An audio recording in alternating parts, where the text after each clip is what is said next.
What's up guys, today is point of view tutorial number 9 and today I'm teaching you guys how to frontside 50-50 on a ledge.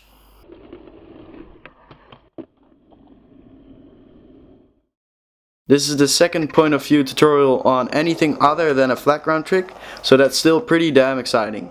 The frontside 50-50 is also probably the first grind that you're gonna learn in your skateboard career, so that makes this video even more exciting. You might be wondering, huh? Wasn't the board slide my first grind, Bruno? Well, no. Technically speaking, the board slide was your first slide. That's why it's called the board slide. And this one is actually called a 50-50 grind. Just making sure that you guys have your skateboard slang on point. If I didn't motivate you enough yet, think of how freaking awesome it would be to be able to just grind on the tricks of your skateboard. Once you're able to do this, you can learn these off of hubbas and other big things. Just look at it, it's just so damn exciting and it looks so satisfying and cool. Just look at it, how can you not want to learn that? As for all the easier tricks, you want to make sure that you learn these ones properly. Once you get into other grinds like 5-0s, Smith grinds or nosegrinds, it's always good to have solid 50-50s down. Having 50-50s on lock allows you to learn these other grinds easier and faster. Before you learn this trick, you want to be able to at least ride around on the skateboard.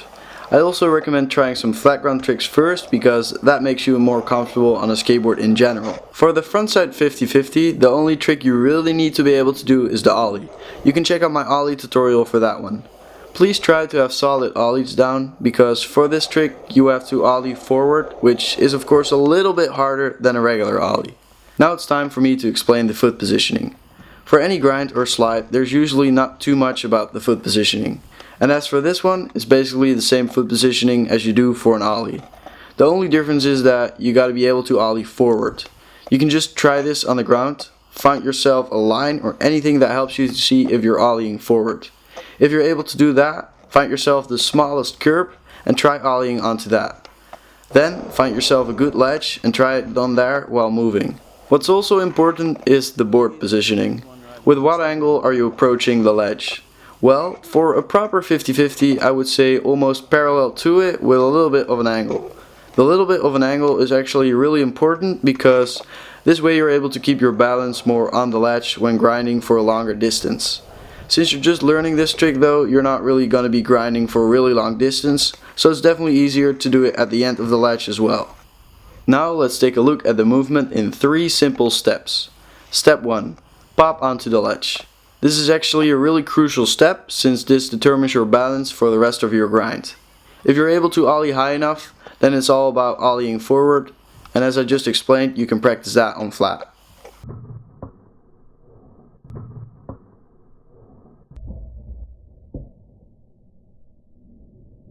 Step 2. Grinding. This part is really all about keeping your balance.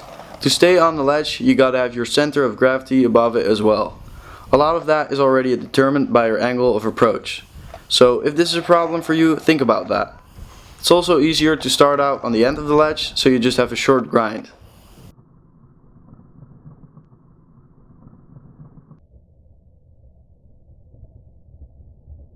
Step 3. Getting off the ledge. There are really 2 ways you can do it, and I'll be explaining the easiest way, which is just hopping out of it at the end. What you want to do is a little manual movement when you approach the end of the ledge. This way your board doesn't fall beneath you. You can also practice this movement in the middle of the ledge, just standing still. When this becomes easy to you, you can even try to pop it out.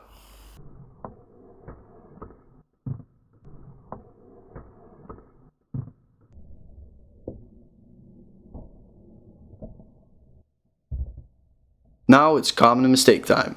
The first common mistake is you getting on the ledge without your board.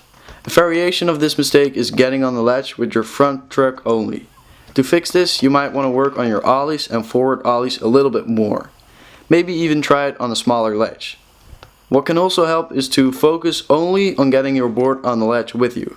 Another common mistake is your board slipping out while grinding just like this. You can easily fix this by approaching the ledge with a little bit more of an angle and leaning more backwards. This is also a pretty nasty common mistake because you can get pretty bad shinners from this. Thanks for watching, person who watched this video. The idea behind this videos is that I'm teaching you skateboarding from your point of view. This is how you would see yourself learning these tricks, and doing tutorials this way helps you to self-visualize. Self-visualization definitely works, it works really well actually, so it's a big advantage of watching these tutorials over watching just regular ones. Subscribe for more upcoming tutorials and regular skate videos. Peace out, skate on, learn your tricks, land them, go out there and just skate.